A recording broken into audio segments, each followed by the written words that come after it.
Hi, Matt with eTrailer, and today we're talking about our CURT Class 3 hitch receiver on the back of our 2022 Chevrolet Express van. This is going to be a great option for you if you're using this as a work van and you need to haul a trailer in the back of here, or if you're transporting people and you need somewhere else to store their luggage. You can put accessories on the back of here to help you do that. So let's check it out. We can take a closer look at our hitch now. You notice we have this cross tubing back here, and that's just something that's going to be more visible when you are driving, which I really don't mind, especially if you are using this as a work van. And at the very front of it, you'll notice we have our 2-inch hitch receiver. That's going to be able to work with most trailer and accessories. And we're going to have this black glossy finish to it, and that's going to match our bumper a decent amount. I do like it. And we're going to have this 5/8 pinhole, which you can use with your standard pins. Now this system doesn't come with a pin and clip, so you'll have to purchase that separately. You can find one of those on our website. And next to that, we're going to have these platforms with holes in it, and that's going to be our safety chain loops. So you'll be able to use S-hooks on here pretty easily, and along with that, we'll be able to use our clevis hooks as well.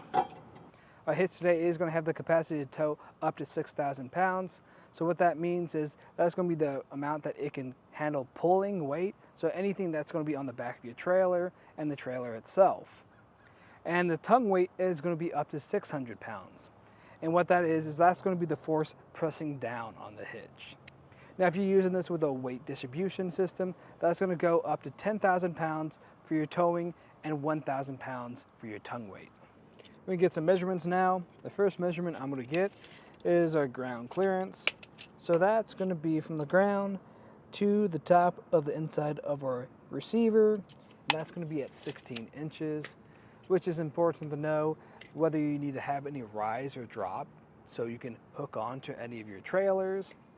And now we can get from our distance from the center of our hitch pin hole to the end of the bumper, which is going to be slightly over 4.5 inches. And why that's important to know is if you have any accessories back here, how they're going to interact with your bumper and how close they sit. And if they do have a fold-up option, if they're going to make contact with your bumper. Overall, I think this is going to be a great option for you, especially if you do plan on using this in a work capacity. We've had neighbors in the past either use this for towing horses or junkyard trailers, or if they need some extra space to store anyone they're transporting luggage, they've used it for that too. Now what I do recommend is, because this hitch is going to be able to handle a lot you throw at it, but what I recommend is checking what your vehicle can handle. You can find that in your owner's manual. Now overall, for the installation, it's fairly straightforward. All you are is just dropping some hardware in some holes in the frame and raising the hitch up to it. Now if you need any help with that, just stay tuned and we'll walk you through it.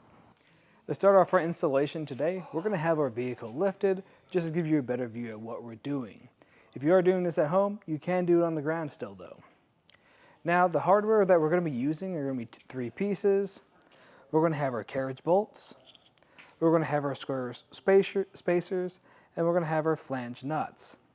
The way this is all going to work is if we come over here, you'll notice we have holes underneath our frame, and we're going to be using 3 of them today on either side. We're going to be using these front 2, and on the back side, we're going to be using this front rear hole.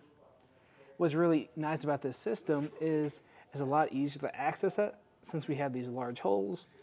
All you have to do is put the spacer through here and line up this carriage bolt through it. Just like that.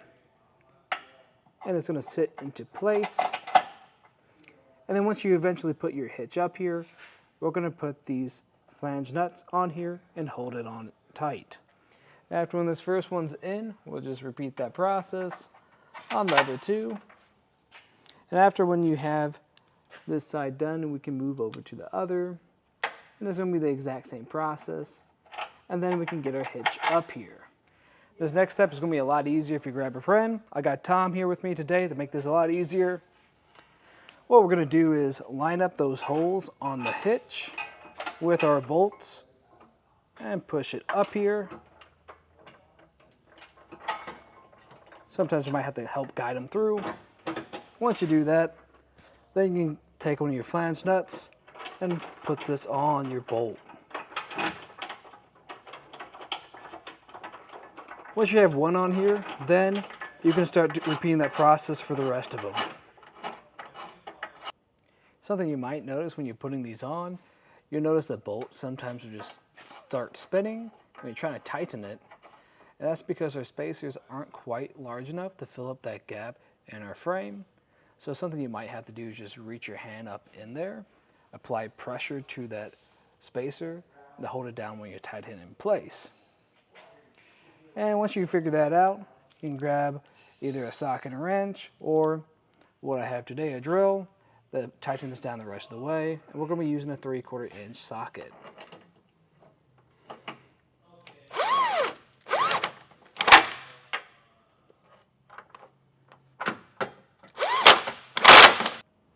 Once everything is torqued down and secured on here, then that'll complete the install. But that was just a look at the installation and some of the features of the CURT Class 3 hitch on the back of our 2022 Chevrolet Express van.